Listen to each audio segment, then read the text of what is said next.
Tom Littlewell now, what you saying, mate? That was an important one. You know what? This past week and a half, I've been really impressed with the players. You know, we had Everton, and they came in there with a game plan, which was to stifle us and to annoy us and to try and get us to make a mistake. And the players didn't lose their heads. They kept their heads, and we won 2-0. Villarreal came in and done a similar thing, and we kept our heads. And today, you know, there was a lot of rotation. Before the game, I was very critical. You know, I thought we made too many changes. You know, we'd rotated almost the entire midfield. The attack didn't have Mo Salah. Lad, oh my. He's 20. He's 20 years old. 20? He's 20. He's 20. Right, anyway, the attack didn't have Mo Salah. You know, we had no Bobby Firmino, no Trent. I thought we made a lot of unnecessary changes. I understood this was the game where you'd have to make them because we've got a second leg and then Tottenham. But I still thought we made too many. But the players who were coming today, especially the players that were brought in to do a job, and they came in and done it. James Milner, brilliant. Can't fault him. You know, I had my concerns going into it. But he comes in and does a fantastic job. It's never a foul, that tackle. That is a brilliant tackle. I'll watch that tackle back so much. Gets his foot there, gets his body on the line. It's brilliant. Naby Keita, fantastically taken goal. I don't know if it's been mentioned yet so far, but Naby Keita, that goal just exudes class. To take it around the keeper like that, from that angle, it's brilliant. But I was just really impressed with the defence today because there was a lot of time. They didn't put much pressure on us, but they had the moments, and every single defender in that team today had their moment where they were relied on to step in and do their job, and they've done it. So this past week has really impressed me with everyone from the club, and it just gives me an extra bit of confidence that I didn't have at the start of the season, because the Brentford game at the start of the season, and the Brighton game especially, they were similar to what we're going through now, but we were drawing them games at the start of the season. Now we're winning them comfortably.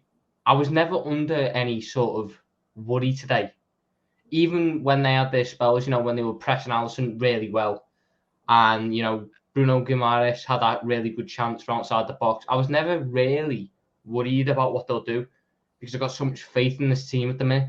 Yeah. Whereas I didn't have that at the start of the season when we conceded 3 to Johan Visser and Vitaly Janel.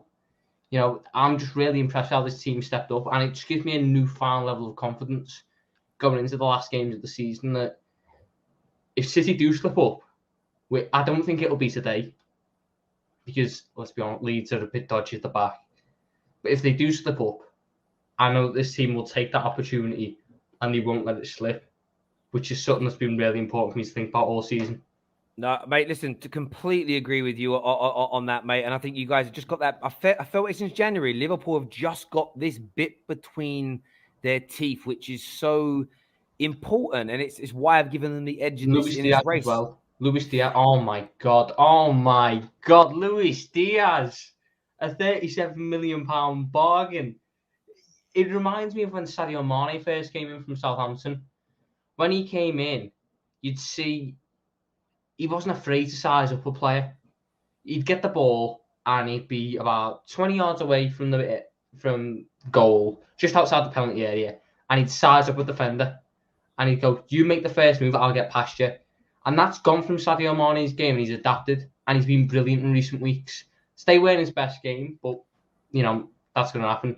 But Luis Diaz today was absolutely fantastic again.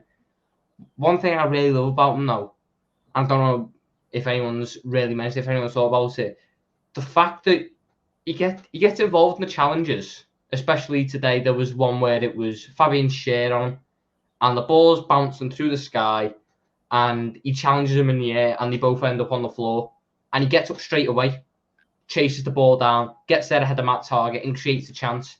That fight, that desire to get there and prove something, you know, that's worth more than ability. It proves that he actually wants to be. It proves that he wants to prove something to these players, and it's why, in my opinion, he's in our first choice front three, because not only has he got the ability and the technique, but he's got that desire, and that showed especially today, and that was needed today. And do you know what's great about this as well is I've had this conversation with other fans from other clubs. I'm not going to mention the players because it will trigger certain fanboys.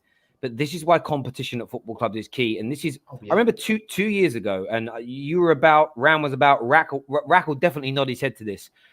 I lost a lot of support on the Terrace from Liverpool fans when you guys were linked with Timo Werner and Kai Havertz, and I was saying, okay, when they come in, who do you see them taking places in the first team from? No one. Won't ever happen. And it's almost like, why would you have this attitude of no one can come in and take a first team place?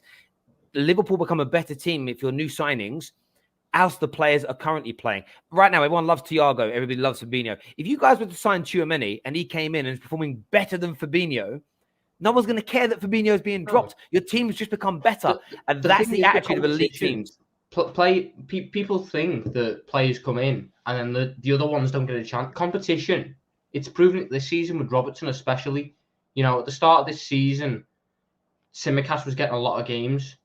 And since a spell where Tsimikas, I think he was suspended or injured or something for a couple of games when Robertson came back in for an extended period of time, Robertson has been, in my opinion, better than Trent since the turn of the year, since Tsimikas had his chance. That's what competition does. It gives the players a kick up the backside. You've got to. This isn't a guaranteed. And Luis Diaz coming in has given Sadio Mane that kick up the backside that we all hoped it would. Sadio Mane's been a revelation at centre forward. What he's been doing in both the creative and the goal scoring standpoint has been so important. And Luis Diaz as well. He's also. It's not like he's been bad. He's got what is it? 2 goals, 2 assists in the league, but everything else he's done off the ball. You sit there and watch him. He's got one of the best first touches I've seen from a Liverpool player in years. He chest controls the ball like it's nothing. He can take down a 60-yard pass and it won't go a yard in front of him. He was so needed for this team, and I'm so glad. Jürgen got his new contract this week, and that was much needed. But I'm so glad that they're giving him more trust in the transfer market because the man knows what he's doing. And Luis Diaz is just going to be another one of them signings that we'll look back on in a couple of years' time and go, he's another one. Add them to the Sadio Mane, add them to the Mo Salah, add them to the Van Dijk, add them to the Alisson list because the kid's class and he's only going to go up. He's what, 24, 25?